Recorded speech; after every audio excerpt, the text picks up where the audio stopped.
महाराष्ट्र से खबर है, जहां पर ऑटो टैक्सी और कैब के ड्राइवर्स को मराठी सीखने के लिए 1 साल का समय मिल गया है। और इसके पीछे फडणवीस सरकार ने तर्क दिया कि हम किसी की रोजी रोटी नहीं छीनना चाहते, लेकिन सबको मराठी सीखनी पड़ेगी। मराठी सीखने का समय 1 साल बढ़ाते हुए महाराष्ट्र सरकार ने कहा कि 1 साल में मराठी में माहिर होना होगा।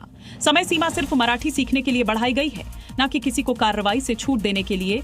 सीएम फडणवीस ने टाइम बढ़ाते हुए कहा कि ड्राइवर्स की पढ़ाई लिखाई काफी पहले छूट चुकी है, इसलिए लोगों को थोड़ी दिक्कत हो रही है, इसलिए समय सीमा बढ़ाई गई है। इस 1 साल में कोई कार्रवाई नहीं की जाएगी। उनको मदद करके अलग अलग प्रकार से क्लासेस तैयार करके, लिटरेचर तैयार करके काम चलाओ मराठी जो है वो उनको सिखाने का काम ये निश्चित रूप से किया जाएगा। वहीं गुजरात में आड़त के खंबात में एक मजदूर की मौत के बाद खूब बवाल हुआ। स्थानीय मजदूर कंपनी को चारों तरफ से घेर कर हंगामा करते दिखे और जब मौके पर पुलिस आई तो उन पर पथराव शुरू कर दिया। पत्थर मारो।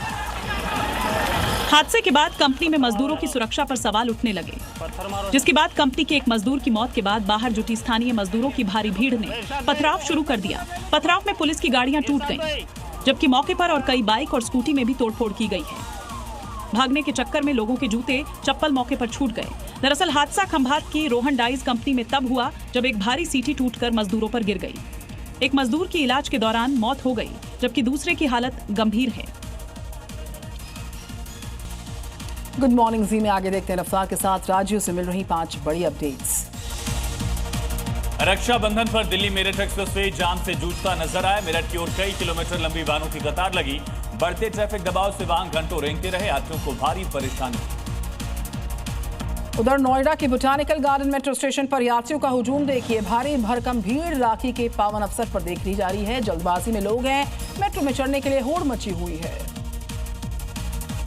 गोंडा में रक्षाबंधन से पहले खाद्य विभाग की बड़ी कार्रवाई हुई। टीम ने खोया, पनीर, घी समेत 26 सैंपल जांच को भेजे, जबकि 260 किलो मिलावटी मिठाई नष्ट कर 20 किलो मिठाई जब्त कर ली गई।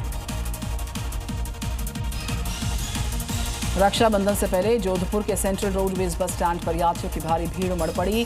बसेस से ज्यादा यात्री पहुंचने के कारण लंबी कतारें लग गई। घर जाने की जल्दबाजी में लोगों को इंतजार भी काफी करना पड़ गया।